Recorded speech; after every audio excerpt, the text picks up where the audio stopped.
Hi and welcome back to our garden. Now it may look like this garden is perfectly pristine, but the reality is in a larger property we just don't have the time to keep it that way. So what I want to do today is take you on a guided tour and show you some of the areas which are functional but are not necessarily perfect.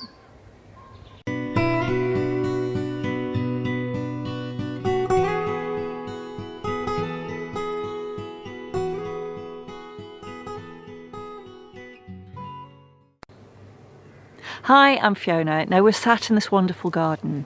As I mentioned, I can't keep it perfect. So our priorities are listed as number one, the chickens, because they're completely reliant on us for food, water and shelter. Number two are our growing vegetables and fruit, because that's what feeds us, and everything else comes after that. Now it either has to be functional or it gets done when we have the time. There are certain areas which we've kept a little bit wilder because it encourages wildlife, so I'd like to show you some of that, but I'll also show you the areas which are not pretty, not pristine, really quite messy, but they are functional. So let me show you around. You're actually joining us in one of the wild parts of our garden, and I'm sat on an old pear tree which used to grow over the roof of our property, so it had to come down because it was unsafe. Now we decided to make use of it and we use it as a bench in the garden, but over time we've got wildflowers have moved in. So here we've got honesty, and we've actually got purple and white honesty.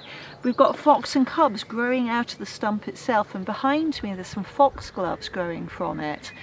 Now it's rotting away gradually over time, and that's encouraged lots of little insects like beetles, and they've laid their larvae in the logs. That in itself has encouraged more wildlife, so we've now got greater spotted woodpeckers and a green woodpecker actually feeding on that larvae.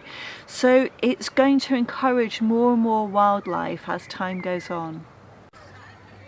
Now at the back of the wild area we have another large pile of logs, and it's been there for about 7 years completely undisturbed, so it's very rich in insect life. In the hollow between the logs we've got a hedgehog that's moved in, and we've formed a great relationship with it. We provide it with a habitat and it controls the slugs in our vegetable patch. We're out in the vegetable growing area and I'm beside a bed of freshly sown parsnips. Those seeds are starting to come up. We've also got beautifully cut grass, which we cut yesterday before the rains came down, but at the edge of these beds we've actually got quite long grass.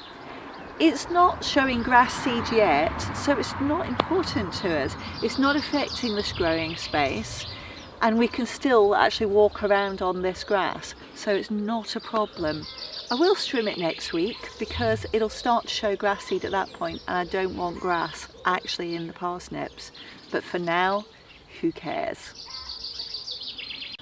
I'm down at the far end of our property at the bottom of our field, and beyond our field gate there's a small area which still belongs to us, and as you can see we've let cow parsley grow high and grass grow high. Now the cow parsley encourages soldier beetles which absolutely love to feed on these little flowers, and underneath there's cool damp spaces for toads and frogs that we have in abundance in this area. But just look at this cow parsley. I know it's a weed to some people, but isn't it pretty? So this is probably one of the more untidy areas in our garden, but it's very practical. And we need to leave it until the wood dries out so we've got an effective burn site, because this is our bonfire. Now there's very good reasons for having a bonfire in your smallholding. And I just want to show you this. This is couch grass. And if we don't burn this, it can't go in the composter because it's very invasive. We can't risk that going back into our compost system. We also have wood covered with ivy in there, and we have a constant battle with ivy potentially suffocating a lot of our trees. So that has to go on this burn site too. Everything else in here is either too big for the composter or too small for the log burner. Hopefully you can see how practical it is, even though it looks quite frankly like a bag of spanners. You've just seen the bonfire in our field. Now what we do is not everything goes on that bonfire. We do separate out some for our log burner, but this is where it starts off. So we stack it up until we've got a reasonable amount to be able to cut it up with a chainsaw.